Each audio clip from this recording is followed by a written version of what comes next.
یہ کہانی ہے 1911 کی۔ اٹلی میں ایک ریلوے کمپنی تھی جس کا نام زینیٹی تھا۔ اس کمپنی نے ایک نئی ٹرین کو لانچ کیا۔ اس ٹرین کو لوگوں کو اٹلی کے خوبصورت جگہوں کی سیر کروانے کے لیے بنایا گیا تھا، اور اس کمپنی نے اٹالینز کو سب سے پہلے ایک فری ٹرائل رائڈ دینے کی دعوت دی تاکہ اس ٹرین کو مشہور کیا جا سکے۔ اس ٹرین نے 106 مسافر کے ساتھ اٹلی کے شہر روم سے چلنا تھا اور اٹلی کے خوبصورت علاقے لمبارڈ کے پہاڑی علاقے سے گزرنا تھا۔ 14 جولائی 1911 کو اس ٹرین نے اپنا پہلا اور آخری سفر شروع کیا۔ مسافر راستے کے خوبصورت اور قدرتی نظاروں کو دیکھ رہے تھے۔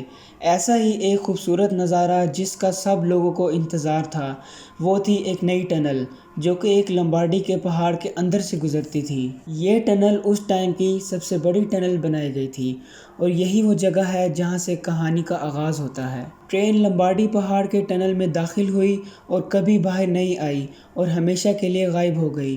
یہ واقعہ ہونے کے بعد ریلوے کے ورکرز اور پولیس نے ٹنل کے اندر ہر ایک جگہ کی تفتیش کی، لیکن ٹرین کا کوئی سراغ نہیں ملا۔ نہ ہی وہاں کوئی ٹرین تھی اور نہ ہی کسی حادثے کے آثار تھے۔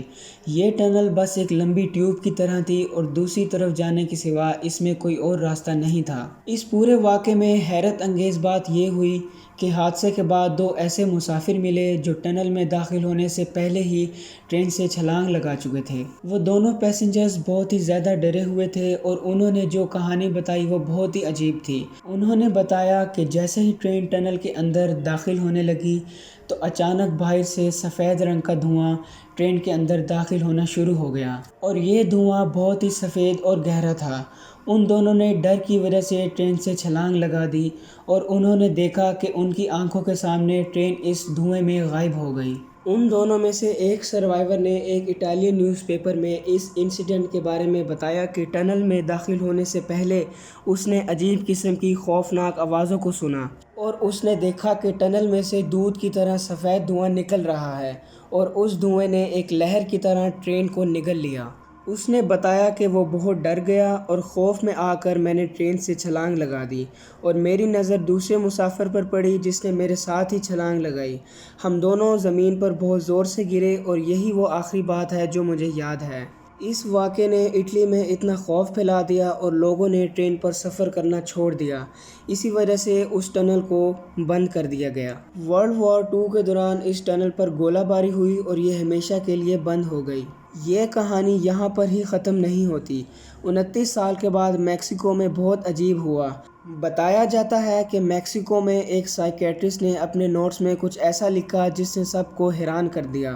اس نے لکھا کہ اس ہاسپٹل میں 104 لوگ ایڈمٹ ہوئے ہیں اور سب نے عجیب قسم کے کپڑے پہنے ہوئے ہیں، اور انہوں نے بتایا کہ وہ ایک زینیٹی نام ٹرین میں روم سے سفر کر کے آئے ہیں۔ یہ اتفاق کتنا عجیب ہے کہ اس ٹرین میں بھی 104 اٹالینز غائب ہوئے تھے۔ اب سوال یہ پیدا ہوتا ہے کہ اس کہانی کا حقیقت سے کتنا تعلق ہے۔ کچھ لوگ کہتے ہیں کہ یہ ٹرین ٹائم مشین میں چلی گئی، اور کچھ لوگ کہتے ہیں کہ اس کو جنات اٹھا کے لے گئے، لیکن ان میں سے کسی بات کا کوئی ثبوت نہیں ہے۔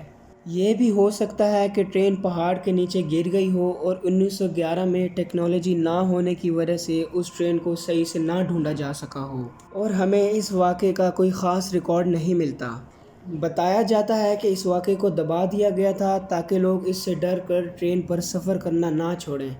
بہرحال یہ زینیٹی نامی ٹرین کی کہانی آپ کو کیسی لگی، ہمیں کمنٹ سیکشن میں ضرور بتائیے گا۔